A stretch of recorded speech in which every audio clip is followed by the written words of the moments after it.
চক যি তিনিখন আইন আনিছে তিনিখন আইন অনাৰ যিটো মূল উদ্দেশ্য প্ৰথমতে ঘোষণা কৰা হৈছিল সেই উদ্দেশ্যটো খুবেই সঠিক আছিল যে আমাৰ পুৰণা যি তিনিখন আপোনাৰ অপৰাধ সংক্ৰান্তীয় আইন আছিলে সেই আইন তিনিওখনেই ব্ৰিটিছৰ দিনৰ যিবিলাক ব্যৱস্থা সেই ব্যৱস্থাবিলাকৰ দৰে পৰিচালিত হৈ আহিছিলে যদিও সময়ে সময়ে সংশোধন আৰু নতুনকৈ অনাৰ চেষ্টা কৰা হৈছিলে কিন্তু মূলতঃ ই আছিল আপোনাৰ আমাৰ ঔপনিৱেশিক আমূলৰ যি আইন সেই আইনৰে একটা ধাৰাবাহিকতা অক্ষুণ্ণ ৰাখিছিল সেইকাৰণে বহু দিনৰ পৰা এইটো কথা সকলোৱে বিচাৰিছিল যে এই যিকেইখন আইন এই আইনকেইখনৰ ক্ষেত্ৰত এক নতুনকৈ আইনকেইখনক আজিৰ নতুন পৰিস্থিতিৰ লগত সংগতি খোৱাতকৈ তাৰ লগে লগে ভাৰতীয় ঔপনিৱেশিকতাৰ পৰা মুক্ত হোৱাৰ পিছত ভাৰতবৰ্ষৰ কাৰণে নতুনকৈ এইটো আইন তিনিখন অনাৰ প্ৰয়োজনীয়তা সকলোৱে স্বীকাৰ কৰি লৈছিল আৰু সেইকাৰণে এইটোৰ কথা যেতিয়া কোৱা হৈছিল যে এইটো এটা আমি ভাবোঁ যে এইটো এটা ভাবিছিলোঁ যে এইটো এটা সুযোগ আছিল চৰকাৰৰ কাৰণে যিটোৰ দ্বাৰা তেওঁলোকে এই যিটো আপোনাৰ আইনকেইখনৰ যি পৰিৱৰ্তনৰ দ্বাৰা এইকেইখনক সময় উপযোগী আৰু ভাৰতীয় আধুনিক নাগৰিকৰ যিটো ধাৰণা সেই ধাৰণাৰ লগত সংগতি খোৱাকৈ ইয়াক ব্যৱহাৰ কৰিব মানে সংশোধন কৰিব বা অনাৰ ক্ষেত্ৰত গতিও মই মানে আমি এজন অধিবক্তা হিচাপে মই এই কথাটো উপলব্ধি কৰোঁ আৰু সংবিধানৰ প্ৰতি থকা আমাৰ যি দায়বদ্ধতা সেই দায়বদ্ধতাৰ ফালৰ পৰাও মই ক'ব খোজোঁ যে এই আইনকেইখনে কিন্তু সেই ব্যৱস্থাটো সম্পূৰ্ণ ধৰণে যি ধৰণৰ পৰিৱৰ্তন আশা কৰা গৈছিল অনাত সক্ষম নহ'ল তাৰ মই ভাবোঁ যে আটাইতকৈ ডাঙৰ কথাটো হ'ল যে মূলতঃ পুৰণা আইনকেইখনৰ প্ৰায় 85 পৰা 90% ধাৰা একেধৰণে ৰখা হ'ল দ্বিতীয় যিটো কথা আমি দেখা পালোঁ যে কেৱল নামটো ইংৰাজীৰ পৰা হিন্দী কৰা হ'ল আৰু তাৰ লগে লগে এনেকুৱা কিছুমান ব্যৱস্থা তাত সংযোজিত কৰা হ'ল যিটোৰ ফলত আপোনাৰ আমি দেখোঁ যে আৰক্ষীৰ হাতত এক মানে আপোনাৰ অত্যাধিক ক্ষমতা প্ৰদান কৰা হৈছে আৰু যিটোৰ ফলত মানে দেশখন এখন আৰক্ষী ৰাষ্ট্ৰ হ'ব নেকি এই বুলিও বহুতে প্ৰশ্ন কৰিবলৈ বাধ্য হৈছে তাত 2-4টা যে ভাল কথা নাই তেনেকুৱা কথাটো নহয় ভাল কথাও আছে যেনে আপোনাৰ নিৰ্দিষ্ট সময়ৰ ভিতৰত আপোনাৰ গোচৰ প্ৰক্ৰিয়া সমাপ্ত কৰাৰ কাৰণে ব্যৱস্থা গ্ৰহণ কৰা হৈছে ঠিক তেনেধৰণে আপোনাৰ নতুন সময়ৰ লগত টেকন'লজিৰ লগত সংগতি খুৱাই ইলেক্ট্ৰনিক মাধ্যমেৰে গোটেই কামখিনি কৰা গোচৰ চলোৱাৰ ব্যৱস্থা কৰা হৈছে এনেকুৱা ধৰণৰ আপোনাৰ ব্যৱস্থা কৰা হৈছে ঠিক তেনেদৰে আপোনাৰ গোচৰ প্ৰক্ৰিয়া এটা এজন অপৰাধীৰ অভাৱত পৰি নথকাৰ কাৰণে সেই গোচৰ প্ৰক্ৰিয়াটো অপৰাধীজন নহাকেও চলাই থকাৰ ব্যৱস্থা কৰা হৈছে গতিকে সেইকাৰণে সেই ধৰণৰ আমি ব্যৱস্থা আমি দেখিছোঁ যে সেইবিলাক নিঃসন্দেহে আদৰণীয় কিন্তু মূল যিটো কথা আমি সদায় মনত ৰাখিব লাগিব সেইটো হ'ল যে সংবিধানৰ আৰ্টিকল 21 অৰ্থাৎ মানুহৰ নাগৰিকৰ আপোনাৰ right to liberty fundamental right যে স্বাধীনতাৰ যি অধিকাৰ সেই স্বাধীনতাৰ অধিকাৰৰ লগত সংগতি খোৱাকৈ এই আপোনাৰ অপৰাধ আইনকেইখনৰ সংশোধন আহিছে নাই সেই কথাটোৰ ক্ষেত্ৰত আমি ভাবোঁ যে কিছু ত্ৰুটি ৰৈ গৈছে আৰু সেই ত্ৰুটিৰ ভিতৰত এটা মই যে আপোনালোকক আগতে ক'লোঁ যে যেনেকৈ আপোনাৰ আগতে পুলিচ কাষ্টডিত কিমান দিন এজন অপৰাধীক দিয়া হ'ব এইটোৰ এটা সীমা আছিল যে 15 দিনতকৈ বেছি দিন দিব নোৱাৰা হৈছে এতিয়া ইয়াক এনেধৰণে আপোনাৰ নতুন আইন সংহিতাত এনেধৰণে অনা হৈছে যিটোৰ দ্বাৰা আপুনি যদি চাওঁ তেতিয়াহ'লে দেখিম যে সেইটো 60 দিন অথবা 90 দিন তদন্ত প্ৰক্ৰিয়া চলি থকা সময়লৈকে যিকোনো সময়তে আৰক্ষীয়ে এজন অভিযুক্তক তেওঁলোকৰ কাষ্টডিত ল'ব পাৰে সেই কথাটো সুপ্ৰিম কোৰ্টে এটা জাজমেণ্টত কৈ গৈছে যে সেই কথাটো এটা মানে নাগৰিকৰ যি অধিকাৰ সেই অধিকাৰৰ ফালৰ পৰা খুব এটা আপোনাৰ শুভ কথা নহয় গতিকে সেইকাৰণে মই ভাবোঁ যে সেইটো এটা দ্বিতীয় এটা গুৰুত্বপূৰ্ণ দিশ মই পালোঁ সেইটো হ'ল যে আপোনালোকে সকলোৱে জানে সেডিছনৰ দৰে এখন এটা ব্যৱস্থা আছিল ৰাষ্ট্ৰদ্ৰোহৰ দৰে ব্যৱস্থা আছিল উচ্চতম ন্যায়ালয়ে ৰাষ্ট্ৰদ্ৰোহৰ এই গোটেই গোচৰতে আজিৰ তাৰিখত ৰাষ্ট্ৰদ্ৰোহৰ দৰে এটা ব্যৱস্থা সমগ্ৰ পৃথিৱীৰ পৰা উঠি যোৱাৰ সময়ত আপোনাৰ ইয়াৰ কাৰণে ভাৰতবৰ্ষত থাকিব পাৰে নে নোৱাৰে ইয়াৰ সাংবিধানিক বৈধতা সম্পৰ্কে এটা গোচৰ এতিয়াও উচ্চতম ন্যায়ালয়ত পৰি আছিল আৰু আপোনাৰ কেন্দ্ৰীয় চৰকাৰে এই কথাটো উচ্চতম ন্যায়ালয়ৰ আগত কৈছিল যে তেওঁলোকে এই আইনখনৰ ক্ষেত্ৰত এই ব্যৱস্থাটোৰ ক্ষেত্ৰত কিছু পৰিৱৰ্তন অনাৰ কথা চিন্তা কৰিছিল কিন্তু তেনেকুৱা এটা সময়ত আমি দেখা পালোঁ যে নতুন আইনত ৰাষ্ট্ৰদ্ৰোহ গুচাই দিয়া হ'ল কিন্তু দেশদ্ৰোহ বুলি এটা নতুন আপোনাৰ অপৰাধ আনি দিয়া হ'ল আৰু যিটো অত্যন্ত আপোনাৰ যাক ইংৰাজীত কোৱা যায় ভেগ অৰ্থাৎ কোনো ধৰণৰ ডেফিনিট তাৰ সংজ্ঞা দিয়া হোৱা নাই যে যিকোনো মানুহকে ইয়াৰ আউটিৰ ভিতৰলৈ আনাৰ সম্ভাৱনা আছে অৰ্থাৎ এই এনেকুৱা ধৰণৰ প্ৰভিজনবিলাক ব্যৱস্থাবিলাক এনেকুৱা ধৰণৰ অপৰাধবিলাক অনাৰ ক্ষেত্ৰত মই ভাবোঁ যে এইবিলাকে নাগৰিকৰ অধিকাৰ কৰ্তন কৰাৰ সম্ভাৱনা আছে সেইকাৰণে মই ভাবোঁ যে এই ধৰণৰ কিছুমান ব্যৱস্থা অনা হৈছে যিবিলাক ব্যৱস্থা খুব মই ভাবোঁ গ্ৰহণযোগ্য নহয় বিভিন্ন সময়ত এই আৰক্ষীৰ বিশেষকৈ আৰক্ষীক যি অধিকাৰ প্ৰদান কৰা হৈছে আৰক্ষীক অধিক ক্ষমতাশালী প্ৰদান কৰিছে ভাৰতবৰ্ষৰ দৰে এখন দেশত য'ত আমি জানো যে আৰক্ষী সদায় ৰাজনৈতিকভাৱে প্ৰভাৱিত হয় তাত তেনেকুৱা ধৰণৰ ক্ষমতাৰ প্ৰদানে মই ভাবোঁ যে নাগৰিকৰ ভৱিষ্যতৰ কাৰণে এইটো কিছু বিপদৰ কঢ়িয়াই অনাৰ সম্ভাৱনা আছে চাওক অপৰাধী সাৰি যাব পাৰিবনে নোৱাৰে সেই কথাটো আইনৰ পৰা মানে আইনৰ ব্যৱস্থাৰ দ্বাৰা অপৰাধী সাৰি নোযোৱা কথাটো নিৰ্ভৰ নকৰে এইটো ব্যৱস্থাটো নিৰ্ভৰ কৰিব যে গোচৰ প্ৰক্ৰিয়া চলাওঁতে প্ৰচিকিউশ্যন বা চৰকাৰে কেনেধৰণে তেওঁলোকৰ গোচৰটোক উপস্থাপন কৰিছে বা আৰক্ষীয়ে কেনেকৈ তদন্ত কৰি তেওঁৰ বিৰুদ্ধে সাক্ষ্য প্ৰমাণবোৰ আনিছে গতিকে সেইবিলাকৰ ক্ষেত্ৰত মই ভাবোঁ যে কিছু ব্যৱস্থা CRPCত তেওঁলোকে সংশোধনীৰ দ্বাৰা আনিছে সেইটোৱে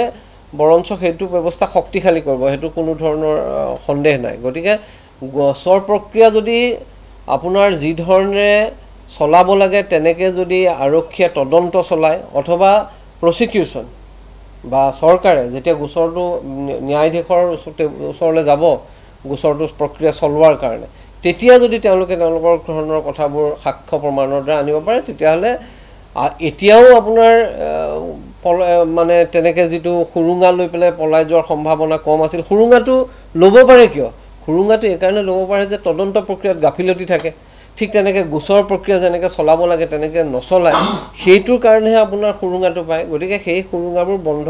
যদি কৰিব পাৰে তেতিয়াহ'লে সাৰি যোৱাৰ সম্ভাৱনা চাওক ইলেক্ট্ৰনিক এভিডেন্সটো সদায় আপুনি এটা কথা মন কৰিব যে ইলেক্ট্ৰনিক এভিডেন্সটো টেম্পাৰিং কৰাৰ সম্ভাৱনা তাৰ এটা প্ৰচিডিউৰেল ছেফগাৰ্ড দিয়া আছে গতিকে মই ভাবোঁ যে সেইটো টেম্পাৰিঙৰ সম্ভাৱনাটো খুব কম আৰু ইলেক্ট্ৰনিক এভিডেন্সটো দিবই লাগিব কাৰণ আপোনাৰ লাহে লাহে আজিকালি আপুনি দেখিব যে এইটো সম্পূৰ্ণৰূপে এটা ইলেক্ট্ৰনিক ব্যৱস্থাৰ মাজেৰে মানে প্ৰযুক্তিৰ বিকাশৰ লগে লগে ইলেক্ট্ৰনিক মাধ্যমটো এটা অত্যন্ত গুৰুত্বপূৰ্ণ মাধ্যম হৈ গৈছে সেইকাৰণে মই ভাবোঁ যে সেই ধৰণৰ যিবোৰ সংশোধনী আছে সেই ধৰণৰ সংশোধনীবিলাক আদৰণীয় সেইবিলাক লৈ পেলাই খুব বিশেষ হেৰিয়াৰ প্ৰশ্নটো নাই কিন্তু বাকী যিবিলাক বিষয় আছে মই উল্লেখ কৰিলোঁ য'ত নাগৰিকৰ অধিকাৰৰ প্ৰশ্নটো জড়িত আছে সেইবিলাক ক্ষেত্ৰত যি ক্ষমতাৰ অত্যাধিক ক্ষমতাৰ প্ৰদান এইটোহে মই ভাবোঁ যে অতি বিপদজনক কথা সেইটো সুবিধা প্ৰদান কৰিব সেইটোৱে আৰু মই এইটো বেলেগ কাৰোবাৰ আগতো কৈছোঁ সেইদিনাখন যে এইটোৰ ফলত ঘটনাটো কি হ'ব যে এহাতে এই প্ৰিলিমিনাৰী ইনভেষ্টিগেশ্যনৰ যিটো ক্ষমতা প্ৰদান কৰা হ'ল যে সেই ক্ষমতাৰ অপপ্ৰয়োগ হোৱাৰ সম্ভাৱনা আছে দুই ধৰণে এক ধৰণে আপুনি যিটো কথা ক'লে যে আৰক্ষীয়ে প্ৰিলিমিনাৰী ইনভেষ্টিগেশ্যনৰ নামত যদি কোনোবা এনেকুৱা সকলো আৰক্ষী নহয় তেনেকুৱা ধৰণৰ অলপ আপোনাৰ মতলববাজ যদি আৰক্ষী থাকে তেওঁলোকে সেইবিলাকৰ সুবিধা লৈ সাধাৰণ মানুহক নগুৰ নাকতি কৰা পইচা পাতি বিচৰা এনেকুৱা সম্ভাৱনা আছে দ্বিতীয় যিটো কথা এটা বিপদজনক সেইটো হ'ল যে আপোনাৰ কাইলৈ যদি এজন অপৰাধী বা এজন ক্ষমতাশালী মানুহ ক্ষমতাত থকা মানুহ ক্ষমতাৰ ফালৰ পৰা শক্তিশালী মানুহৰ বিৰুদ্ধে যদি এজন সাধাৰণ নাগৰিকে আপোনাৰ এটা গোচৰ দিবলৈ যায় সেই গোচৰ লোৱাৰ সময়ত আপোনাৰ এই প্ৰিলিমিনাৰী ইনভেষ্টিগেশ্যনৰ নামত হয়তো আপোনাৰ গোচৰটোকে তেওঁলোকে এই প্ৰভাৱিত হৈ ৰাজনৈতিকভাৱে প্ৰভাৱিত হৈ তেওঁলোকে এই গোচৰটোক কিন্তু আপোনাৰ মানুহৰ মানে তেওঁলোকক ৰেহাই দিয়াৰ সম্ভাৱনা আছে যিটো আচলতে কথা হ'ব নালাগিছিল কেলে হ'ব নালাগিছিল আপোনাৰ 2014 চনত বোধহয় উচ্চতম ন্যায়ালয়ৰ এটা সাংবিধানিক বিচাৰপীঠে ললিতা কুমাৰী ভাৰ্চেছ উত্তৰ প্ৰদেশ নামৰ এটা গোচৰত এই কথাটো কৈছিল যে আৰক্ষীৰ ওচৰলৈ এজন নাগৰিকে যেতিয়া এটা অভিযোগ লৈ যায় সেইটো যদি কগনাইজেবল অফেন্স হয় তেতিয়াহ'লে এখন গোচৰ ৰুজু কৰাটো এটা প্ৰাথমিক দায়িত্ব তেওঁলোকে ক'ব নোৱাৰে যে মই এইটো ৰুজু নকৰোঁ আৰু তাত কৈ দিয়া হৈছিল যে কোনবোৰ বিষয়ৰ ক্ষেত্ৰত প্ৰিলিমিনাৰী ইনভেষ্টিগেশ্যনৰ প্ৰয়োজন হ'ব গতিকে সেইকাৰণে মই ভাবোঁ যে এই ধৰণৰ ক্ষমতাৰ প্ৰয়োগ আপোনাৰ অপপ্ৰয়োগ হোৱাৰ সম্ভাৱনা খুব বেছি সময় বিচাৰিছে সেইকাৰণে যে যিটো কৰাৰ ফলত তেওঁলোকে যদি এজন আৰক্ষী যদি আমাৰ আৰক্ষী ব্যৱস্থাটো যদি আপোনাৰ সন্দেহমুক্ত হ'লহেঁতেন ৰাজনৈতিক প্ৰভাৱৰ পৰা মুক্ত হ'লহেঁতেন সদায় যদি আমি নাগৰিকৰ সপক্ষে তেওঁলোকক থকা দেখিলোহেঁতেন যিটো বহু সময়ত ইণ্ডিভিজুৱেল মানে আৰক্ষী বিষয়াৰ ক্ষেত্ৰত ব্যক্তিগত আৰক্ষী বিষয়াৰ ক্ষেত্ৰত হয়তো থাকিব পাৰে কিন্তু সামগ্ৰিকভাৱে আমি যেতিয়া আৰক্ষী ব্যৱস্থাটোলৈ চাওঁ তেতিয়াহ'লে আমি দেখিম যে এইটো আজি কেইদিনমানৰ আগতে আপোনাৰ দেখিছে যে 4জন আৰক্ষী বিষয়াক তিনচুকীয়াৰ এখন আদালতে হেৰি কৰিছে দোষী সাব্যস্ত কৰিছে অৰ্থাৎ এনেকুৱা যেতিয়া ঘটনাবোৰ আমাৰ ইয়াত খুবেই সাধাৰণ আৰু আৰক্ষী বুলি ক'লেই আপোনাৰ আমাৰ মানুহৰ মনত এটা ভয় সদায় সোমাই থাকে তেনেকুৱা অৱস্থাত মই ভাবোঁ যে এই ধৰণৰ ব্যৱস্থাবিলাকে এই যিটো ট্ৰেন্সপাৰেণ্টি স্বচ্ছতা আৰক্ষী প্ৰশাসনৰ ক্ষেত্ৰত আনিব লাগিছিল সেই স্বচ্ছতাটো দূৰ কৰিব অস্বচ্ছ কৰিব তেওঁলোকৰ হাতত ক্ষমতাৰ কেন্দ্ৰীভূত হ'ব আৰু তাৰ অপপ্ৰয়োগ হ'ব চাওক আৰু মই এটা কথা কওঁ এইটো ক'ম আপোনাৰ কথাটো কোৱাৰ আগতে লগতে সাঙুৰি দিছোঁ মই কথা এটা বিৰাট বিপদজনক ঘটনা ঘটিব এইটোৰ ফলত সেইটো হ'ল যে সমগ্ৰ মানে উচ্চ আৰু উচ্চতম ন্যায়ালয়ত এতিয়া গোচৰ এনেকুৱা ধৰণে বাঢ়িবলৈ আৰম্ভ কৰিব কাৰণ এখন নতুন আইন আহিছে এই নতুন আইনৰ ব্যৱস্থাবিলাকৰ ইণ্টাৰপ্ৰিটেশ্যনৰ প্ৰশ্ন থাকিব তলৰ আপোনাৰ যিবিলাক ন্যায়পালিকা আছে লোৱাৰ জুডিচিয়াৰী আছে তেওঁলোকে এক ধৰণে দিব সেইটোৰ বিৰুদ্ধে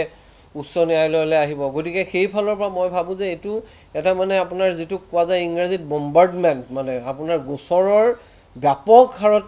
আপোনাৰ এই ধৰণৰ গোচৰে এতিয়া উচ্চ ন্যায়ালয় বা উচ্চতম ন্যায়ালয়বিলাকৰ ওচৰলৈ যাব সেইটো এটা মানে মই ভাবোঁ যে অত্যন্ত গুৰুত্বপূৰ্ণ দিশ আৰু আপুনি যিটো কথা ক'লে যে অধিবক্তাসকলৰ কোনো ইয়াত হেৰি নহয় অধিবক্তাসকলে আগতেও আপোনাৰ 438 বা 439ত বা 436 437ত জামিনৰ কাৰণে আবেদন লৈছিল এতিয়াও তাৰ প্ৰভিজনবিলাক সলনি হৈছে 479 480 এনেকুৱা হৈছে গতিকে সেইকাৰণে সেইবিলাক সেই ধৰণেই চলি থাকিব কিন্তু মূল সমস্যাটো আহিব দুটা ইণ্টাৰপ্ৰিটেশ্যনক লৈ আৰু 2 নম্বৰ কথাটো হ'ল যে একে সময়তে এতিয়া আপোনালোকে ইয়াত দেখিছে যে মই দুখন ক্ৰিমিনেল মেনুৱেল লগত লৈ বহিব লগা হৈছে এখন হৈছে যে পুৰণা কাৰণ কালিলৈকে যিমানবিলাক গোচৰ আহিছিল সেইবিলাক পুৰণাখনৰ মতে হ'ব আৰু আজি যিবিলাক গোচৰ হ'ব আজিৰ পৰা সেইটো আপোনাৰ নতুনখনৰ মতে হ'ব গতিকে সেই ধৰণৰ এটা সমস্যা কিছু পৰিমাণে মানে অধিবক্তাসকলৰ কাৰণেও আহিব